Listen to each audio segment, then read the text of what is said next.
okay, so it's not quite new, nor is it a new addition to my garage.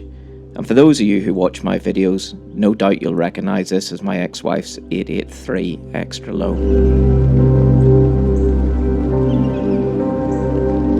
You see, it's funny, isn't it? I've never been sentimental about anything. I've walked away from homes, jobs, even relationships without a single glance back over my shoulder. But there's something about a motorcycle. So Carrie was planning to sell her bike. As much as I tried to persuade her not to, she was insistent that she wouldn't ride by herself. And I've felt sad for her, as I know how much I couldn't bear to be without my bike. But it wasn't my decision to make. So having not been ridden in over a year, she knew it would be easier to sell her bike with an MOT, so she got it booked in. And I know she can ride, but having been out of the saddle for so long, she naturally felt apprehensive, so I offered to take her bike for its MOT. And it was during that hour-long ride that the little Sportster worked its magic on me. You see, as much as I love my Dinah, there's something about the raw, unpolished, no-frills Sportster. It can be eager, yet reluctant, nimble, but comfortably sturdy, and maybe even a little protesting on motorways. But it's the basic, unchanged design of these older Sportsters that reminds me of simpler times. It makes me reminiscent and yearning for the younger years, when life wasn't just about second chances. It was all about third, fourth and fifth chances. And it's the little things you miss that you don't even realise have gone. That pregnant pause between the gears reminds me of the soft scratch of the needle on vinyl, as a silent room holds its breath in anticipation of the unknown track it's about to bring the party alive. Then there's the comforting smell of pipe tobacco smoke gently sneaking under your 4-year-old self's bedroom door, letting you know that your dad is home safely from working late. And what about the joy awakened to the sun poking through your curtains, enhancing your euphoria that the school holidays are only just beginning? And that feeling of the lava-hot army barrack shower hitting your filthy skin after a freezing 2-week exercise in Salisbury Plain.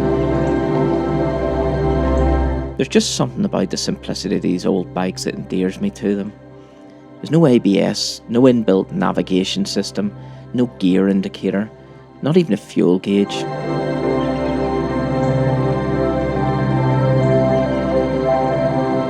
I once read about an RAF Tornado pilot describing his first flight in a much older Blackburn Buccaneer.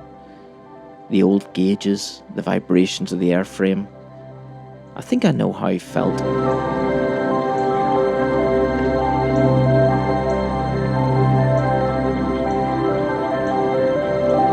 And as you know, I already own a Sportster, and to a non-rider it might seem daft to now have two. But the beauty of these older machines is the fact that you can personalise and customise them to your heart's content.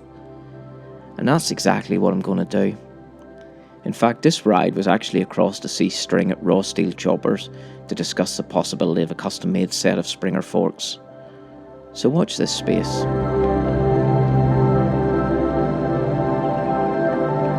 And aside from the Springer forks, well, I haven't really decided on the rest of it. You see, when it comes to projects, whether it be leatherwork or bike customization, I never really have any set plans.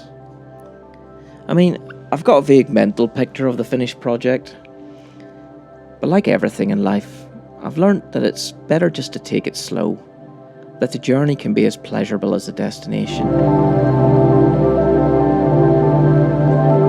So take it easy, enjoy the ride, don't force things.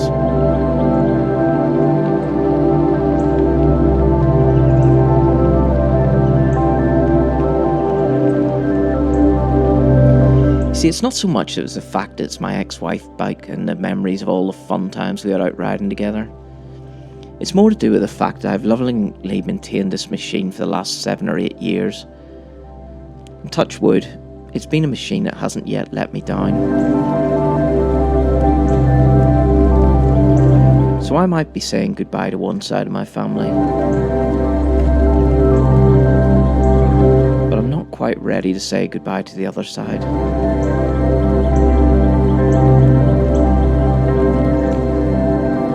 I've never been sentimental about anything.